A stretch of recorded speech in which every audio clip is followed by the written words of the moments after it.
Welcome to the Great Detectives of Old Time Radio from Boise, Idaho. This is your host, Adam Graham. If you have a comment, email it to me, box13@greatdetectives.net. Follow us on Twitter at Radio Detectives and become one of our friends on Facebook, facebook.com/Radio Detectives. Our listener support campaign continues. You can support the show on a one-time basis by going to support.greatdetectives.net, and you can also become one of our ongoing Patreon supporters for as little as $2 per month. Just go to patreon.greatdetectives.net. Well, today we're going to do another Twice Told Tale special, and we're going to start off outside of the detective genre with an episode of a series that I absolutely adore, Voyage of the Scarlet Queen, which follows the adventures of ship's captain Philip Kearney as he travels around the world on his ship, the Scarlet Queen. And we'll play an episode that actually became the basis of a Yours Truly Johnny Dollar story. But first, Voyage of the Scarlet Queen. The original air date, February 18th, 1954, and the title is Queen and Pistols and the Dealer on King George Road.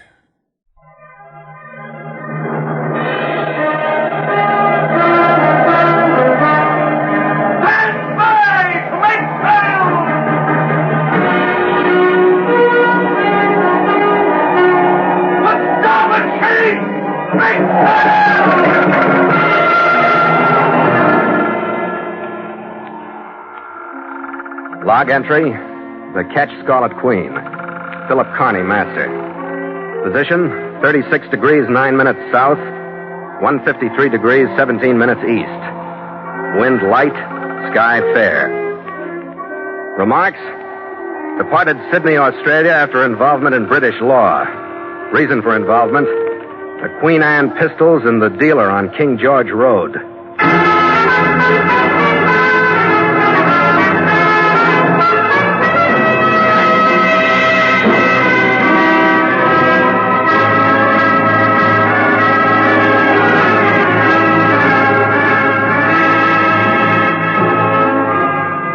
We spent 3 days in the bustling harbor of Melbourne on our run up the eastern Australian coast to Sydney. We put a general cargo into our holds, and by sunset of the third day, we were ready to cast off and clear port on the ebbing tide. Stand by to cast off! Come on, let me out there where we can turn and go and My chief mate Gallagher bawled the crew out of their quarters and on the hawsers. I started the motor and turned back to give the go-ahead to 2 crewmen standing ready to heave the gangway aboard. Hey, Captain! There's a white visitor wants to come aboard! An undernourished-looking character in well-worn tweed stood on the dock near the gangway. He was waving a paper-wrapped box in my direction. Hey, Captain Kearney, hold up. I've got a package I'd like to take you to Sydney with you. If you paid well. All right, bring it aboard. Thanks, Captain. I'm Leonard Bonney, Captain. I learned in the shipping office in the nick of time as how you was journeying to Sydney. Oh, did you clear the package through the office? Oh, yes, here's the papers. Uh-huh. I'd express it, you know, but they handle things so badly, and I'd like to have it delivered personally. To who? An antique gun shop at 272 King George Road, Sydney. Bloke's a fat gent named Arthur Worthing. He'll pay you handsome. That's fair enough. What is it? Yeah, just a small box, Captain. But have a care. It's holding a brace of 18th century pistols, and if the truth were known, Captain, more than one murder has been committed, not only by them, but over them. Well, pleasant voyage, Captain. Pleasant voyage.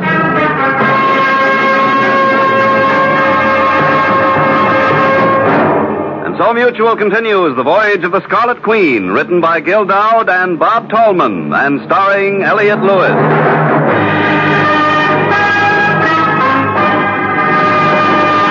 The Scarlet Queen, proudest ship to plow the seas, bound for uncharted adventure. Every week a complete entry in the log, and every week a league further in The Voyage of the Scarlet Queen.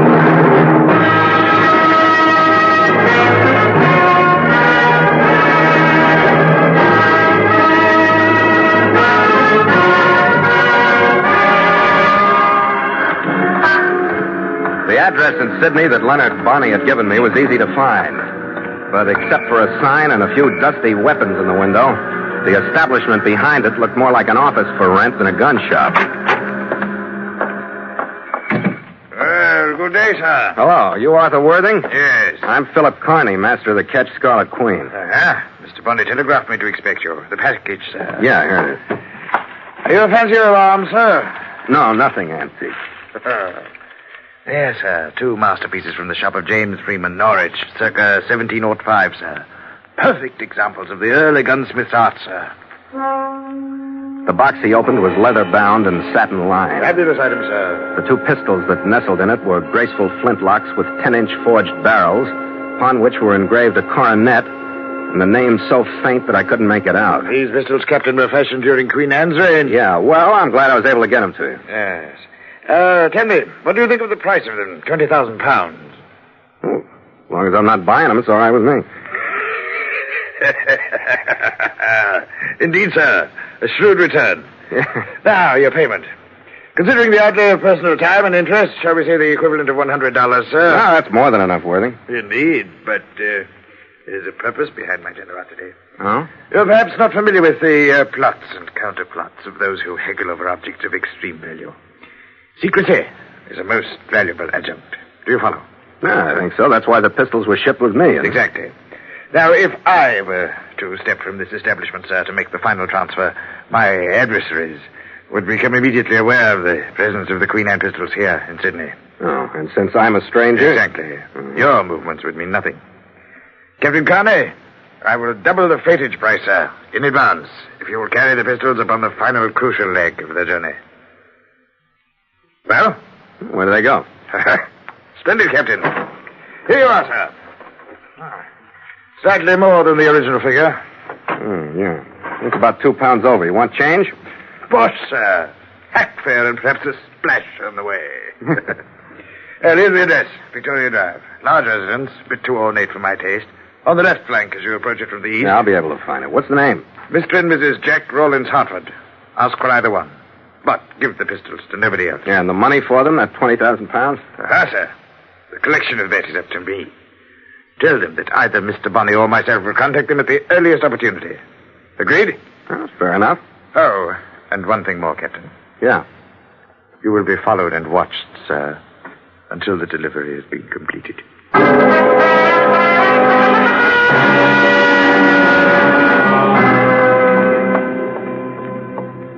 Oh, Mrs. Hartford? Yes. What did you want? I'm here to deliver this package to you. Oh, thank you. Can't remember ordering anything. Who is it from? Mr. Arthur Worthing. Arthur Worthing?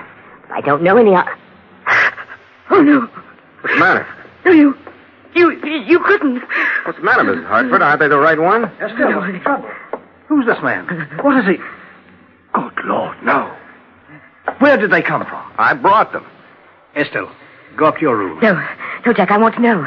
What does it mean, Jack? What does it mean? Quiet, Estelle. Go up to your room. But, Jack, it's important that I know what all this means. You've got to tell me. Now, sir, what do you want? I don't want anything. I was paid to bring these pistols up from Melbourne. I got them from a man named Bonney. Leonard Bonney. He's here in Australia. That's right. I delivered them to a man named Arthur Worthing down on King George Road. Then he hired me to bring them out here to you. Who is Arthur Worthing? I don't know. I took it that he knew you. That you wanted to buy these pistols. That's what he said. And what is the sales price? It's 20,000 pounds, and they'll contract... 20,000? That's impossible. Bonney's insane. Oh, wait a minute, Hartford. What's the 45 for? Go back to Bonney and your Arthur Worthing. Tell them the price is too high for either of us. Tell them I'm reporting your visit to the police. Now get out. That's a good idea, Hartford, but after 5 minutes in this house, I don't need an automatic to make me want to leave.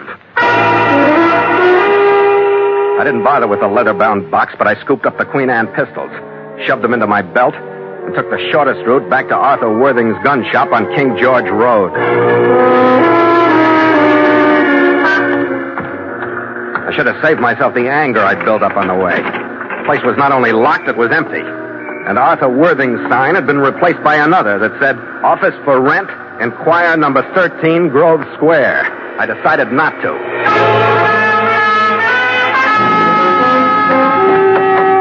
Instead, I went back to the Queen and tossed the pistols into my desk drawer. Gallagher? Hey, Red! Captain Kearney, the tip in the left close corner, sure. Oh, okay, caller. I hope they have better luck than I did.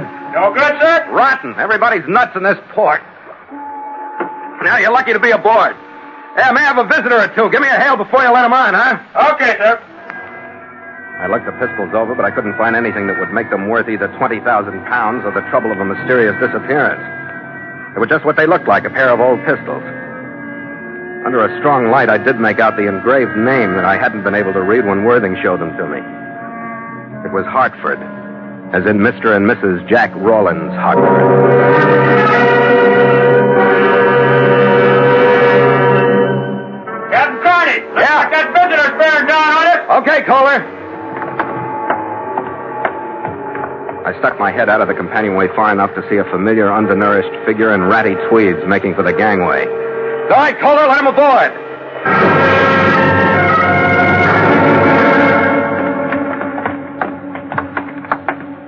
Well, Mr. Bonney, come on in. What I had in mind, Captain, I want to talk to you. You got that wrong. I want to talk to you. Come Hey, in. now, what's all this? I looked at too many guns today to let you keep one that I don't see. You let go of me. Sure. We'll feel a lot easier about one another with this Webley out in the open. All right, sit down. All right. What makes those Queen Anne pistols so important, Bonnie?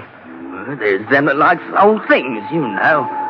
Worthing told you they was worth 20,000. Yeah, and more from what I've seen and heard. You shipped those pistols up from Melbourne with me and then arrived a few hours later yourself. Why? Because it wasn't healthy for you to arrive together? Blimey, you got an head on your shoulders, haven't you? Now, why don't you use it, matey? Harper didn't take them pistols, so you must still have them. What about handing them over? No. Yeah, no. What do you want, chum? A share for yourself? I might, but first I want to know how I can keep myself clear. I don't know why, but I know they're hot. That puts me in a bad spot. How do I know the local bobbies won't be calling on me? Come to think of it, I don't suppose you do know, do you? $200 of Worthing's money in your pocket for bringing the pistols and calling on the Hartfords. I don't suppose you'd like it if they did. Now, would you, huh? Especially considering the stories Worthing and me would tell about you if we was pinched along with you. Who rehearsed you in that pitch, Bonnie? And where is the fat boy? Oh, he's waiting, patient at the hotel. Fetch the pistols, Captain, and we'll go far. Without the pistols, Bonnie. I think I can talk louder if they stay right where they are.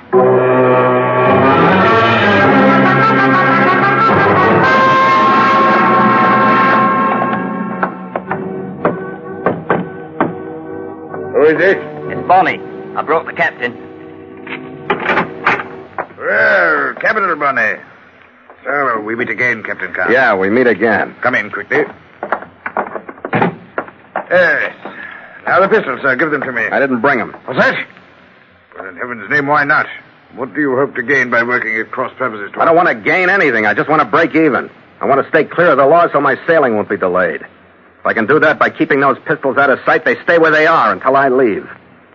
Then I drop them over the side. All right, sir. I may as well tell you. The pistols are of no consequence whatsoever. Half a mo now, Worthing. They were important enough, right enough in London when first we talked about coming out here with them, weren't they? Of course they were, Bonnie. Of course they were. But now they've served their purpose. The Hartfords have seen them, my boy, and now they know that we are close upon their heels. We put the fear of the devil into them. Now, Bonnie, it only remains for you to collect the money. Yes, the end of the path, Bonnie.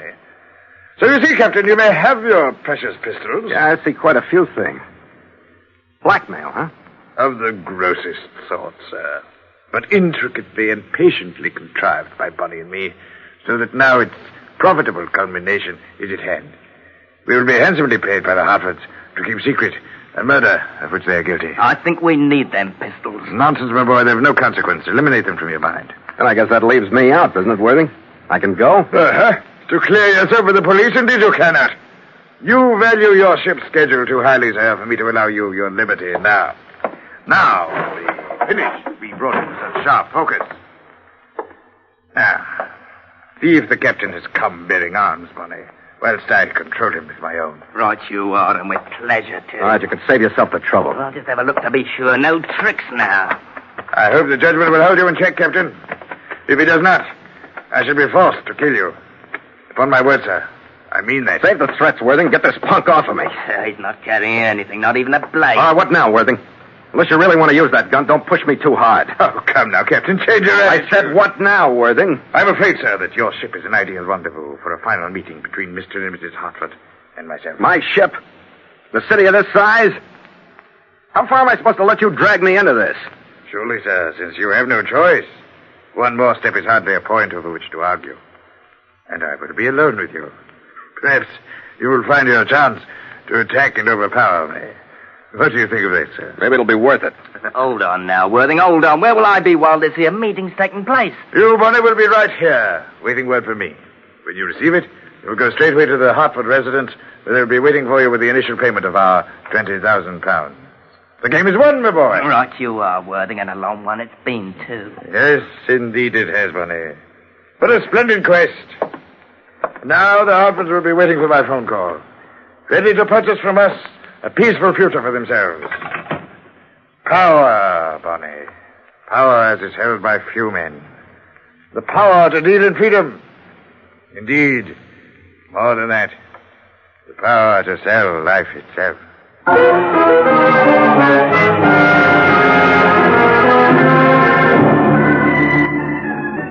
In here. In the cabin here, if you please. Captain and I are waiting. Oh, well, Mr. and Mrs. Hartford later Voyage. Most distasteful. Our powers meet at last. Martha Worthing. You don't know me, but I assure you shall. You remember Captain Kearney, of course. Oh, yes, quite. Yeah, they probably do. Yes, will you remember the captain? I'm afraid I have distressing news for you. News directly attributable to Captain Kearney's interference. He has gained possession of the pistols. Steadfastly refuses to part with them. He's a thorn in my side. Do you expect sympathy from us, Mr. Worthing? I expect nothing from you, Mrs. Hartford. No more than your uncle, the Marquis of Hartford, could have expected from you had he known your true thoughts before you had him murdered. Are you lecturing, Mr. Worthing? You're planning to profit from the same death. Yes.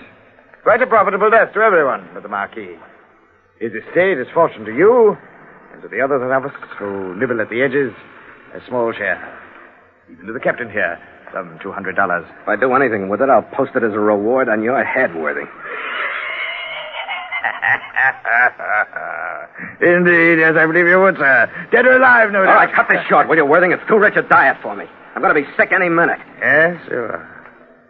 Well, now, Mr. and Mrs. Hartford, you both understand the terms that Leonard, Bonnie, and I have decided upon. We will maintain complete silence in regard to your responsibility in the matter of the murder of your uncle, the Marquis of Hartford, between 6 and 7 p.m. Greenwich Mean Time, October 8, 1945. At which time, according to the knowledge shared by all of us here, a killer, hired by yourselves, did shoot said Marquis to death. Understood? How can we be sure of your silence if, as you say, Captain Kearney refuses to give up the pistols? Yeah, have you thought of that, Worthing? Indeed I have, sir. Unfortunate, but of minor importance. The theft of the pistols, according to your plans, was to be the generally accepted motive for the murder, in view of their great value, since they did indeed disappear. But why worry? Who would correlate them with the true story, except us? We could never be sure. My word will be kept. But that blackguard Bonnie, I readily admit I don't know. The proof of your guilt lives with him. He may decide that he needs more money one day, but... Yes, well, back to the matter at hand. The cost to you, Mr. and Mrs. Hartford, is £20,000. $5,000 of it to be paid tonight to Bonnie, who will meet you at your home.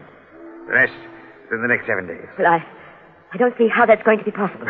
Oh, come now. It must be possible. Let's just spend the rest of your days in the murderer's cage. Surely, rather than sacrifice the gracious life you now live.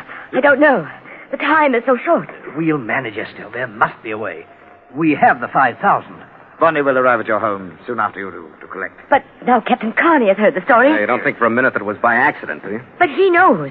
What good is buying your silence when first he knows, then someone else, and then someone else? I can't stand it, I tell you. Convince her, Hartford. Convince her that there's no reason to fear Captain Kearney's knowledge. I have my own plans for him.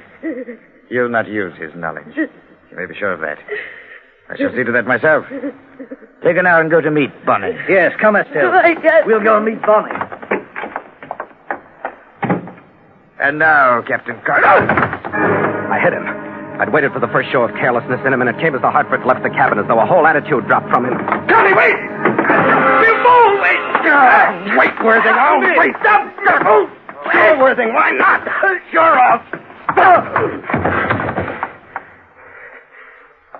stood over him, looking down at the red trickle from his flabby mouth. I started toward the companionway with my keys out and ready to lock him into the cabin while I headed for the law. But I stopped. Because I suddenly realized that he'd done nothing but try to keep me from hitting him. I leaned down and pulled his collar loose. He hadn't even tried to use the gun on me. I decided to find out what I could myself before I nursed him back for questions. The wallet in his hip pocket held nothing but money and a card with his name on it. His inside coat pocket gave me a week-old receipt for the weapons with which he'd dressed up his fake gun shop. I patted his side coat pockets. Down at the bottom of the right one, I felt a thin rectangular object. It was inside the coat lining. I got my fingers into the seam and ripped. The object was a card set into a plate of transparent plastic. It had his picture and his fingerprints, and it said Arthur Worthing, Special Investigator, Homicide Bureau, Scotland Yard.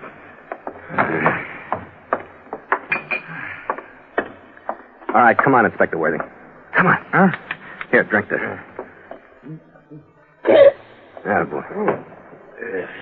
Rather strong. Well, sir, I must say you're a splendid ally, Captain Kearney. Yeah, it would help, you know, if your allies knew they were allies instead of pigeons. Yeah, take another drink. Yes, pigeon, indeed. That's it. You know, Captain Kearney, I've been posing as a blackmailer for so long that I scarcely knew what I was myself. I couldn't shed my disguise in front of you until the last details were sorted and sliding in the direction of final solution. You didn't by any chance drag me down here to the ship just so you'd have a witness for the Hartford's confession, did you? Yes, Kearney, you are the alert one. I may yet need your statement. But now, we must go. There's work and bloodshed before us. You said us. I did indeed, sir. Did you have in mind our stopping the Hartfords before they commit another murder? Or after? That's an odd question, sir. Not since this is making sense, it isn't. Not since you baited Hartford with the idea that Bonnie was the only one that could prove them guilty of murdering their uncle. And impeccable truth, sir. Yeah? Bonnie is the one they hired to kill him. Uh-huh.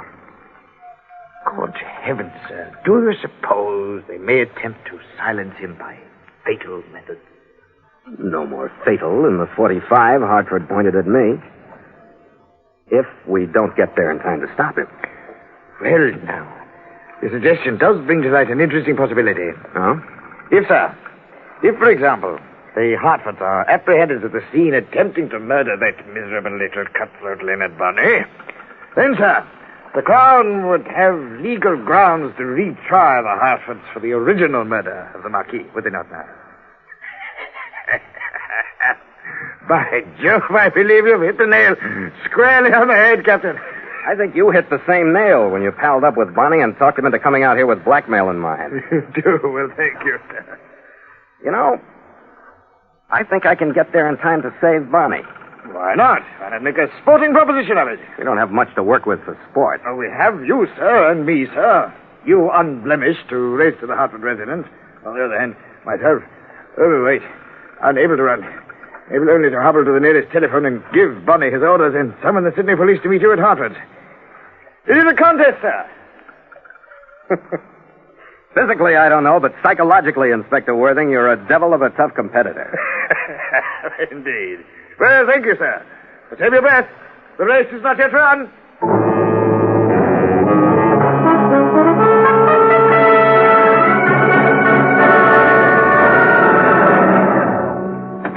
Here you are, driver.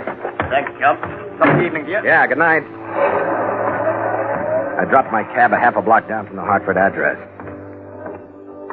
When I got abreast of the grounds, I left the sidewalk and skirted through the shrubs. I kept my eyes and ears open for sight or sound of the police, but I didn't spot any.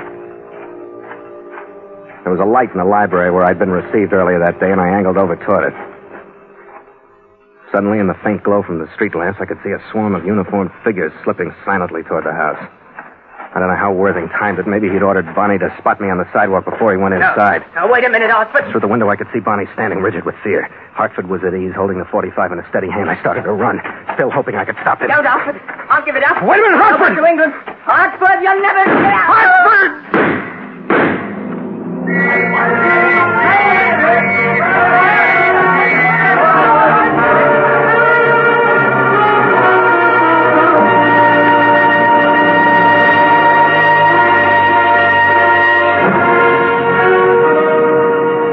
saw Inspector Worthing only once more.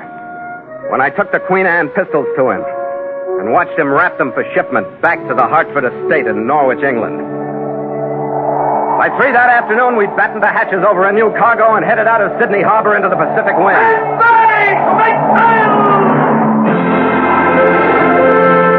It had been an Australian holiday for the crew, and they scrambled to their stations with all the verve of eager cadets. Stop it, Chief!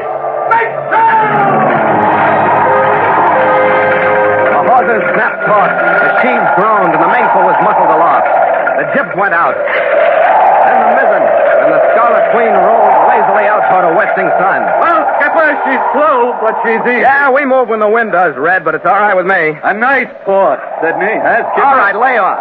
Well, you should have taken a nice, easy, normal approach with me. Yeah, what'd you do? Oh, dinner, found an American movie, a couple of bars, and then a nice, wide hotel bed.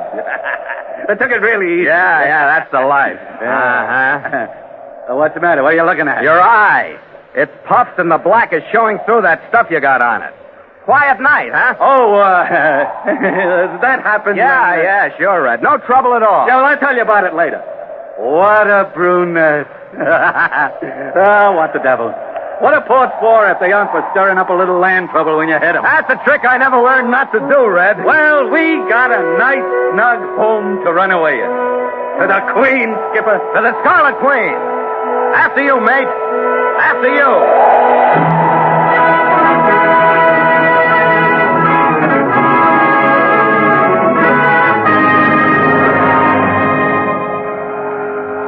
Log entry, the ketch Scarlet Queen, 5:30 p.m. Wind light, sky fair, sea calm with easy cross swell. Ship secure for night. Signed, Philip Kearney, Master.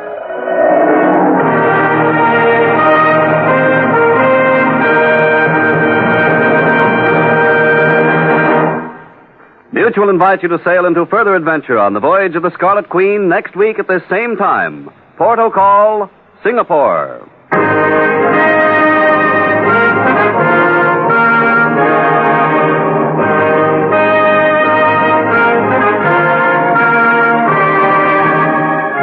The Voyage of the Scarlet Queen stars Elliot Lewis as Phil Kearney with Ed Max as Gallagher, and tonight featured Barry Kroger as Worthing.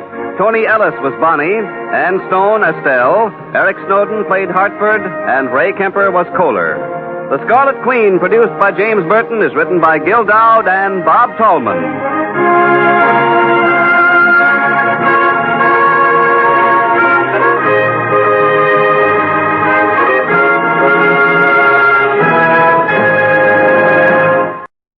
Welcome back. The one thing that does stand out about this episode is that Gallagher just does not have a lot to do. Now, if you've never listened to the series before, that may not seem meaningful, but Gallagher really was a major character. And part of the fun of the series is watching them work together, react off each other, and relate to one another. So it's odd to hear that totally absent here. This may point to the fact that while this is the earliest available version of this script, that it may have been used before or submitted before for a detective program. And I could imagine quite a few this could work for, including the half-hour Man Named Jordan episodes. I'm really just glad to bring you an episode of Voyage of the Scarlet Queen. It's one of my favorite old-time radio series, and I've not figured out a way to fit it into anything else that we do. It's not a detective program. It's an adventure program, and there are too many episodes to do on the amazing world of radio. I do think if people do want us to do like a weekly old-time radio adventures program in the future, this would probably be the first series that we do. Well, now let's go ahead and see how this story translates and gets changed when it goes to yours truly, Johnny Dollar. The original air date, November the 4th, 1950, and this one is the Queen Anne Pistols matter. It's time now for Edmund O'Brien as Johnny Dollar. Hello, Dollar. This is Carter down at Tri-State Insurance. Yeah, I've heard of it. How are you, Bill? Fair. Listen, we have a vice president down here who has an idiot cousin selling insurance for us in New York City. Well, he's done it again. Did you call me for advice or sympathy? He just sold a $15,000 policy covering a pair of antique pistols for the trip from here to a buyer in Boston. Well, some of those old weapons are worth it. Well, these must be. That's why I want you to see that they get there. According to this Leonard Bonney, who brought the pistols this far from England, somebody tried twice to steal them. That we learned after he bought the policy. Will you take the job? Okay, Bill. And when can I talk to this Bonnie? He's at the doctor's, but he'll be back in my office in an hour. Doctor's? Yeah. The last time the thugs jumped him, they put a knife through his arm.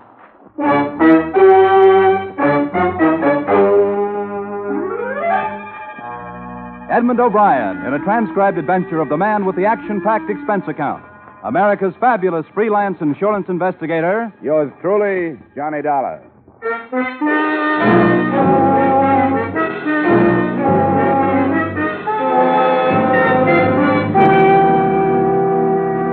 Expense account submitted by Special Investigator Johnny Dollar to Home Office Tri-State Insurance Company, Hartford, Connecticut. Attention, William Carter.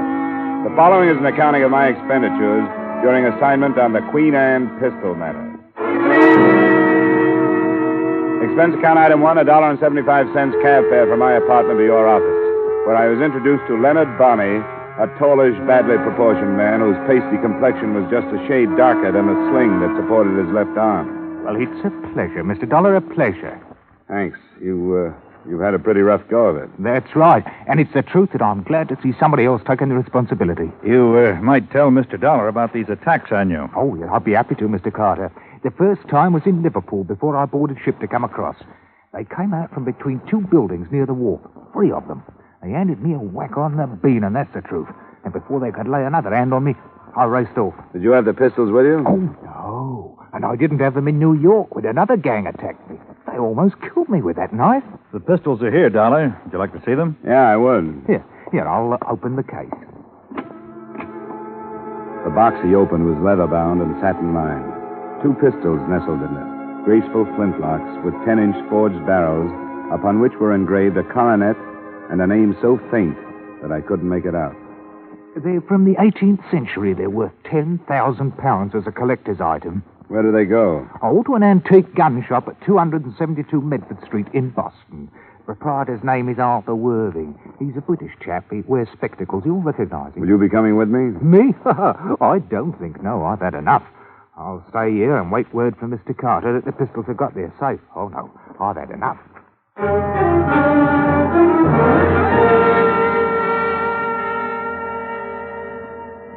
The rest of the rundown was given to me before I left the office. Leonard Bonney had been hired as a messenger by the seller in London, who had explained the value of the guns, but had not mentioned any potential danger of attempted theft. With that information and the pistol case tucked into a corner of my luggage, I made arrangements to leave. Expense account item 2, $9.75 airfare and incidental expenses between Hartford and Boston.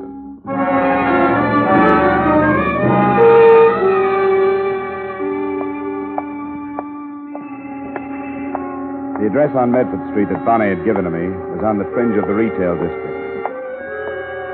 There was a sign, and there were a few dusty weapons in the window. Good day, sir. Hello, are you Arthur Worthing? Yes, I am. My name's Dollar. I've been hired by the Tri-State... Mr. Bonney telegraphed me to expect you. The package, sir. I see you have the package. Yeah, I have it. This is a day I have long anticipated, sir. There. 2 masterpieces from the shop of James Freeman, Norwich, circa 1705. Sir, are you a fancier of arms? Nothing antique. Oh, that's a pity, sir, a pity. Fascinating study. These pistols have quite a remarkable history. Fashioned during Queen Anne's reign and gave service during one of Europe's blackest eras. Yeah, they're pretty. But I like mine with less history and more shocking power. As might be supposed, sir, the English gunsmiths prospered during those stirring times, profiting by the constant demands for muskets and pistols to supply the good Queen's armies in Flanders. Ah, is that right? Well, I have a paper for you to These sign. weapons, sir, rode through the campaigns at the belt of an officer raised near Norwich. And if the truth were known, sir, more than one murder has been committed not only by them, but because of them. Tell me, sir, were you followed? Not that I know of. If I could get your signature on this release, Just a moment, young man. I believe that the assurance policy purchased by Mr. Bonney is in effect until the pistols rest in the possession of the purchaser. Is that not correct? You're not the buyer? Well, unfortunately, sir, a price of $20,000 is a great deal too dear for me. Well, who is it then, and where? A Mr. and Mrs. Jack Rollins' bride. Bride. Okay. Address? Yes, I'll jot it down for you. Just a moment. 8 Victoria Drive. There you are. It's a large residence on the left flank as you approach it from the east. I think I can find it. Now, give the Pister's bride and tell them that either Mr. Bonney or myself will contact them at the earliest opportunity. All right, I'll get back to you by phone.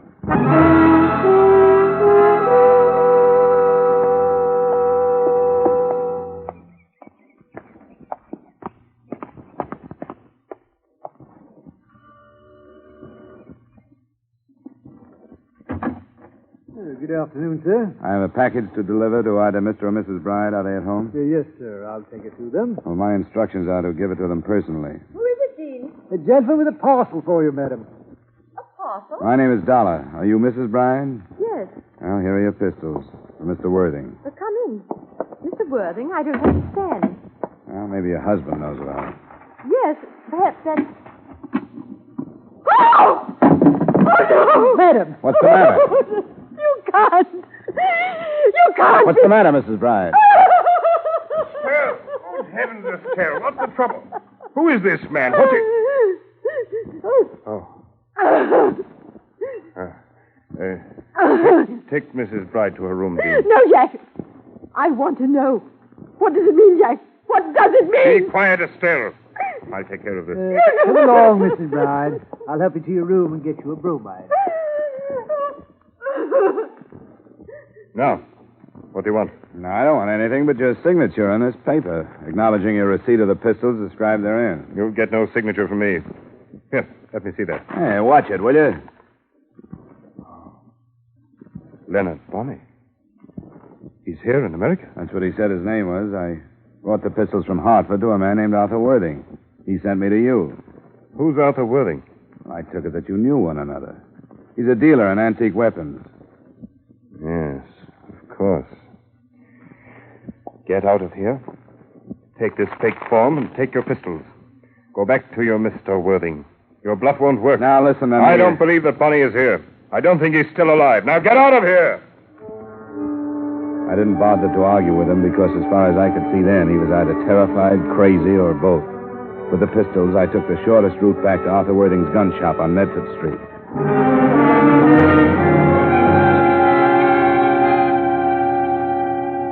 I should have saved myself the anger I'd built up to let go at Worthing. The place was not only locked, it was empty of antique weapons. And Arthur Worthing's sign had been replaced in the window by another which read, Office or Store for Rent. Inquire number 13 Groves Building. I decided not to.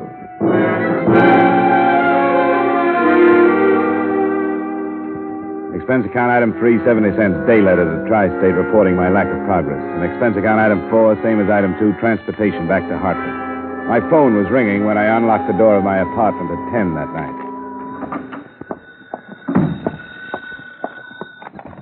Johnny Dollar. Bill Carter, Johnny. Did I interrupt something? I just got in. Just came through the door. That's crazy business in Boston. What do you make of it? Well, the man called it blackmail, so I guess that's what it is. But what reason there was for using me, I don't get. Unless they figured Bride would get violent. I've been trying to reach that Bonnie. You left a phone number. What'd you get, the city pound? No, some woman with an accent so thick we can't understand each Well, other. forget it. Bonnie just made it up. He was lying on his teeth about everything. Do you have the pistols? Yeah, but not for long. I'm bringing them down to your vault in the morning. Good. Stop by my office. Aren't you curious about this thing? No, not even intrigued. I don't want any part of it. That was only half true. I didn't want any part of it, but I was intrigued. Later, after a shower and over a highball, I took the pistols out of their case and looked them over. Except for the possibility that they were the tools of blackmail, I could find nothing to make them worth $20,000. But under a strong light, I did make out the name engraved on the barrel that I hadn't been able to read before. It was Bride, as in Mr. and Mrs. Jack Rowland's Bride. And the date behind it was 1704. I wondered what there was about something out of the 18th century that could send a 20th century woman into hysterics.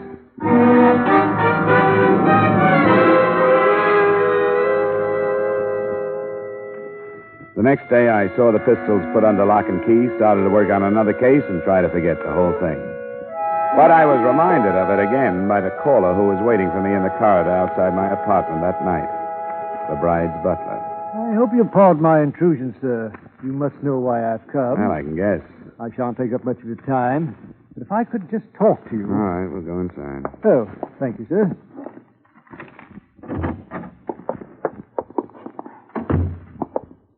Sit down. I'll stand, sir.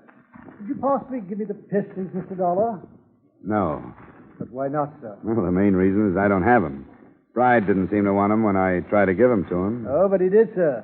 He balked at putting his signature on the form which described them. It would have become an admission that he had received them. What's he afraid of? I couldn't say, sir. He told me that he wouldn't be able to answer for the consequences if I failed to bring them back. What does that mean? Mr. Bride is a very violent and sudden man. Look, I'm through with the case. I turned the guns back to the company that insured them, and he can get them by going down there and signing that release. I beg of you, sir, get them tomorrow morning and give them to me. I can't. Possibly because they aren't there. It felt like a beastie. Then I got a look at the vial in his hand and the needle. His expressionless face watching me became diffused and was streaked with flashes of red. I tried to reach for the face, but it swirled away and out of sight. I took one stumbling step after it. That was the best I could do.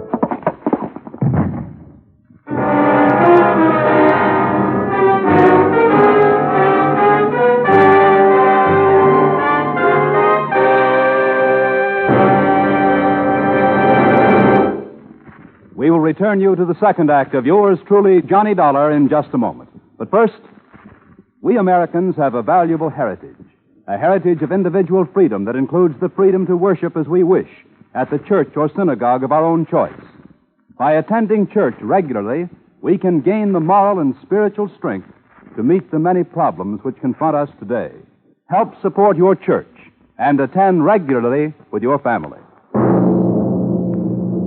Now with our star, Edmund O'Brien, we return you to the second act of yours truly, Johnny Dollar.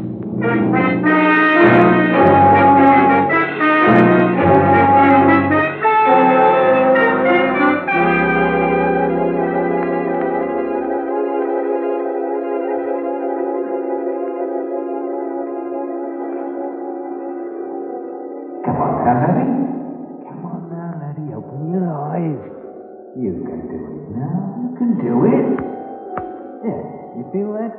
You can feel that all right, can't you? Come on now.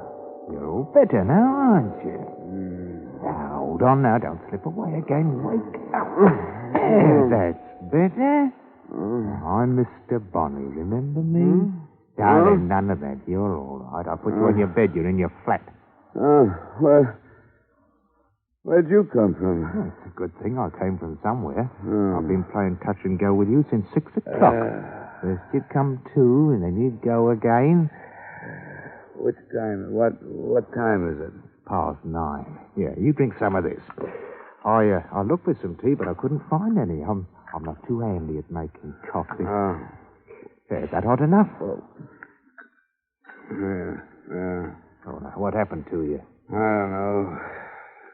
Dope. He jabbed me in the arm. Who was he? Bride?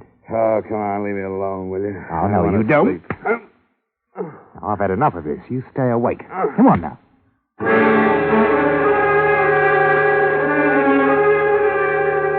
That treatment went on for another 45 minutes.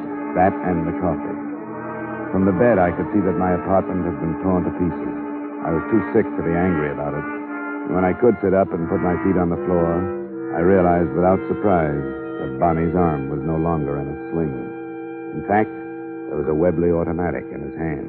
Oh, that. Well, the surgeon said I wouldn't need the sling anymore. Oh, you are a lying... Now, stand up now. Come on. Did he get those pistols? Who? Bride. Whoever it was tore up your flat looking for them. No, he didn't get them. And you aren't going to get them either. Oh, yeah, now, you got a net on your shoulders. You use it.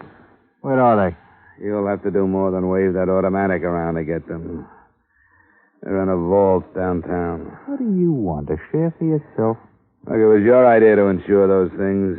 Bride wouldn't receive them, and the company wants to protect them until he does. You must have known that. Why did you insure them? Well, it was Worthing's plan. I told him it was too tricky. We're in a fine mess now. I've got to take you to him. Why? I can't do anything. Don't you ask so many questions. You just come along.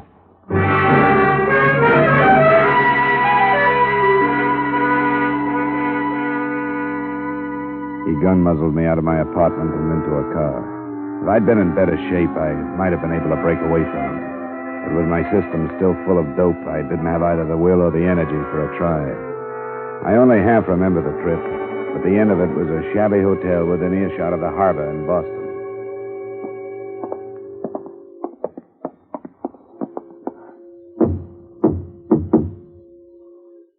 It's Bonnie. I brought Mr. Dollar. Capital, Bonnie. Capital. Come in. Hey, you're white as a ghost, Mr. Dollar. Are you ill? Yeah, and you don't help. They put a needle into him trying to get the pistol. Oh, what a pity. What a pity. Sit down, sir. Sit down, please, by all means. Did they get him? Well, he says no, and if he's telling the truth, we're in a mess. In a mess, Bonnie? He says the pistols are locked up at the insurance company in Hartford. Well, now, is that the truth? I don't see why that should be hard to believe. Now, what do you say to that? I told you it wouldn't work. You and your complicated plans. Now we've lost the whole thing. Nonsense, Bonnie, nonsense. Why, actually, the pistols are of no consequence whatsoever. Well, they were important right enough in London when we talked about coming here with them. Of course they were, Bonnie, but now they've served their purpose. The brides have seen them. You have spoken to them on the phone. It only remains for you to collect the money. The end of the past, Bonnie. Well, I think we need them. Well, Mr. Dollar, it suddenly occurs to me that I have spilled the beans, as you Yank so quaintly put it. I've told you the truth. I don't want to know the truth. Why don't you keep quiet, Worthing? That's a good idea. Until I get out of here anyway. Bonnie, stop him. Look, I have no place in this. Just leave me alone. Bonnie, stop him, or everything is lost. All right, me bucko, come on back. Gotta get away from me. Come on. You don't feel so good, and I hate to make you feel... Wait! There. That's right now. Back in the chair. What do you want? You want me to know what's going on? I do. Blackmail. Yes, of the grossest sort, sir. We shall be handsomely paid by the brides to keep secret a 2-year-old murder of which they are guilty. I don't care. Why don't you keep quiet, Worthing? Well, Mr. Dollar? If you expect me to be surprised, I'll have to disappoint you. What else could it be? But why were you stupid enough to think that he'd sign that release? Yes, I shall have to admit that my sights were too high. But a signed admission... It was such a devilishly clever scheme, I was forced to have a try at it. And why keep me involved in it? Because you are a witness, so to speak. Now, be patient, sir. After being dragged into the lives of people I don't know and don't want to know, after being drugged and knocked around by your gunmen? Enough of that. And now, Bonnie, the hour to strike has come. I will meet the brides. Here. Oh, by the way, let me have your Webley. Well, what about me? You, at the same time, will be at the bride residence waiting for them to return and make the initial payment of our $20,000. The contest is won, Bonnie. I hope you're right, Worthing. It's been a long one. Yes, it has. A splendid quest.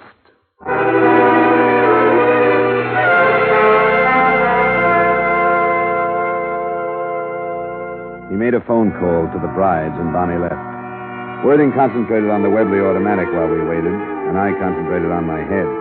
By the time the brides arrived an hour later, I was almost able to stand without staggering. Well. Mr. and Mrs. Bride, late of Norwich. Our paths at last cross. Please come in. I am Arthur Worthing. You don't know me, but I assure you that you will. Oh, you remember Mr. Dollar? Yes. We should hardly forget him. Yeah, you're not alone there. I'm afraid I have most distressing news for you, Mr. and Mrs. Bride. I shall be unable to make deliveries since Mr. Dollar has gained possession of the pistols and steadfastly refuses to part with them. He is a veritable thorn in my side. Do you expect sympathy from us, Mr. Worthing? Well, indeed, I expect nothing of the sort. No more than your uncle, the Duke of Pembroke, would have expected from you had he known your true thoughts before you had him murdered. Are you lecturing, Worthing? You're planning to profit from the same death. Yes, quite a profitable death to everyone but the poor Duke. The estate fortune to the brides and to the others of us who nibble at the edges a small share. Even you, Mr. Dollar, earned a penny or two. Cut this short, will you? It's a little too thick for me.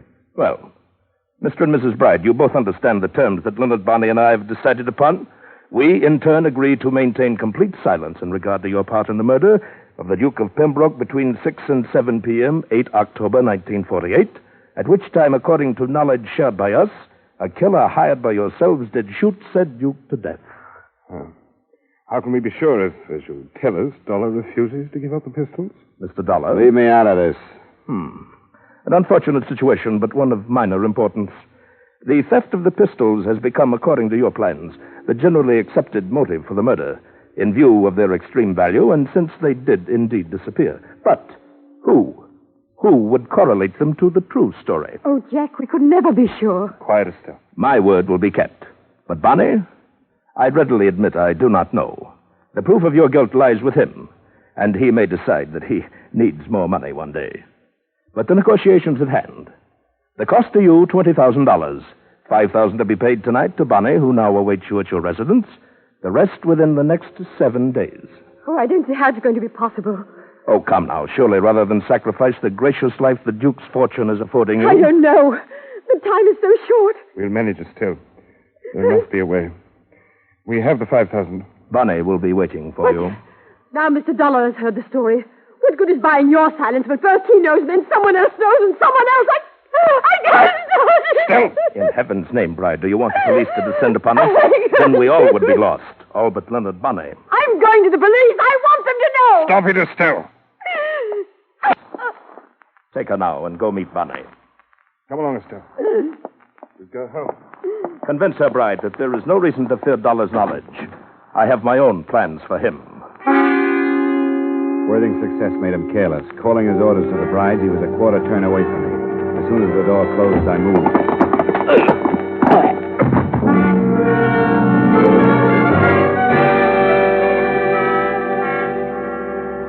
As far as I was concerned, it was a toss-up between being a good citizen and phoning the police or using my head and leaving.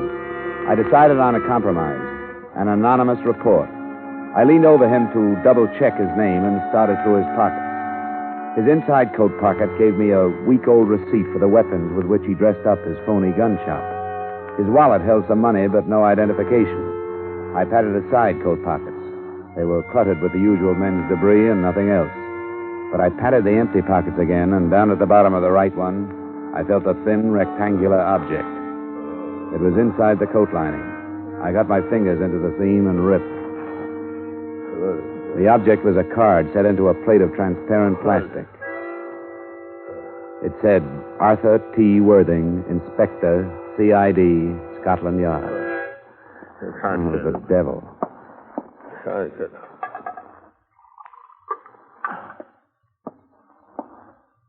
Hey, Inspector Worthing. I say that was rather... Here, try some of this. Thank you.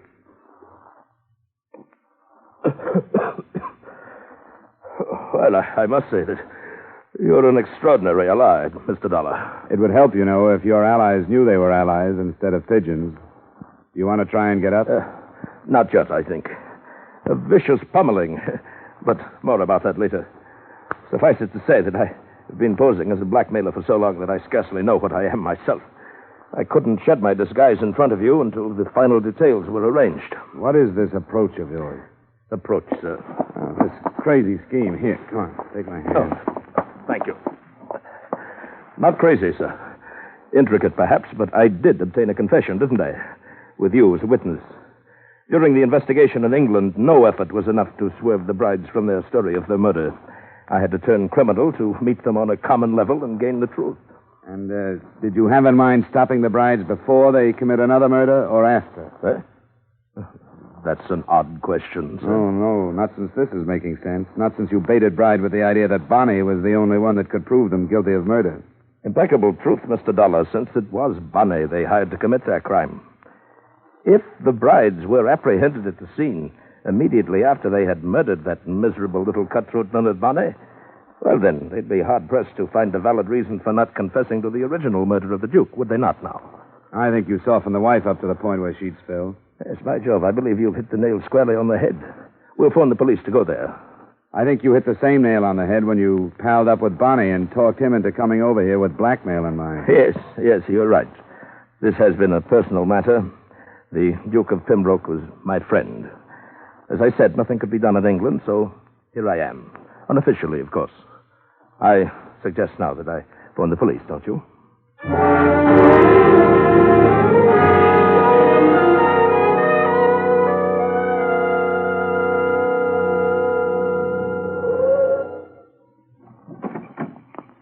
Here, driver, keep it. Thank you, sir. Good night, you. Good night, young man. Well, no sign of the police, Dollar. They'll arrive quietly. We'd better get up to the house. We dropped our cab a few yards down from the bride address. When we got there, we took the driveway. There was a light in a room I'd spotted the last time I was there, a library. We angled off toward it, but before we reached it, a look I tossed over my shoulder stopped me. Behind us in the street, I could see a swarm of uniformed figures slipping silently toward us. They were close, but not close enough.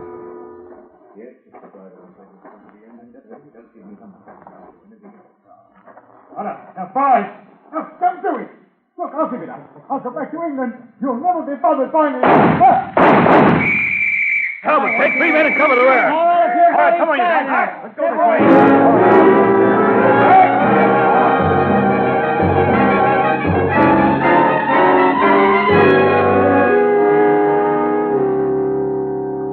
The inspector got what he wanted, the murder of the gunman Bonnie and the arrest of the brides. Justice is supposed to move in straight, formal lines. When that kind misfires, I guess it's cricket to go devious. He brought a victim as well as a motive clear across the Atlantic to set up the playoff scene. Expense account item 5, same as number 2, transportation back to Hartford. Item 6, miscellaneous. You'll have to admit I deserve something for what I went through. $150. Expense account total, $365.35. Yours truly, Johnny Dollar.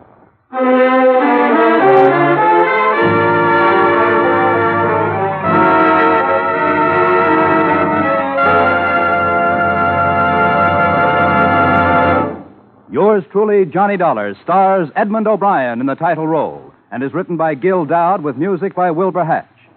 Edmund O'Brien can soon be seen in the Paramount Pictures production Warpath. Featured in tonight's cast were Ben Wright, Bill Conrad, Dick Ryan, Jeanette Nolan, Dan O'Herlihy, and Tyler McVeigh. Yours truly, Johnny Dollar, is transcribed in Hollywood by Jaime Del Valle. This is Bob Lamond inviting you to join us next week at this time when we will again bring you Edmund O'Brien as...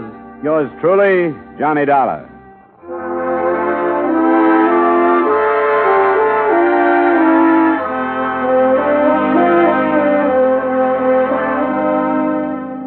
Every Saturday night, Americans from coast to coast play Sing It Again. Do you? Well, if you don't know the fun and excitement you're missing.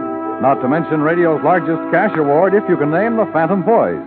There's music on Sing It Again. Music with Alan Dale, Bob Howard, Judy Lynn, the Riddlers, Ray Block and his orchestra. There are contestants from all over America, phoned by Dan Seymour. And there are prizes. Prizes galore, plus that special jackpot prize we mentioned earlier.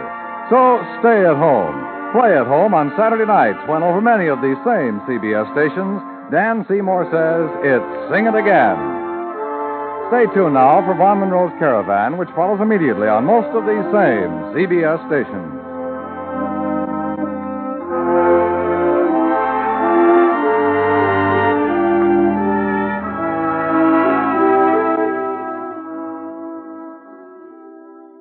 If you met a stranger on the street who offered to give you $4 for 3, you'd be pretty skeptical. But when Uncle Sam makes the same offer, you can take him up on it and be sure you're getting a square deal.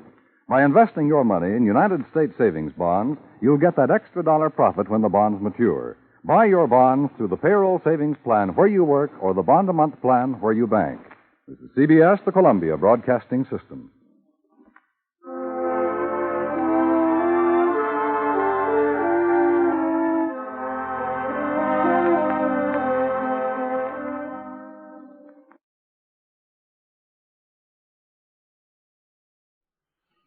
Welcome back. It actually translates over pretty well, though there's a lot of changing of lines and of who says things and even a few story details.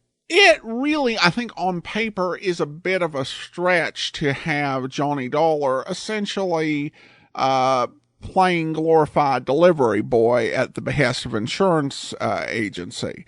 But they do enough work to make it justified within the context of the episode. The thing that did stand out to me is that the writer, Gil Dowd, must have really loved that line about pistols having killed many people and many people being killed for it, because he used it in this script, but entirely different context.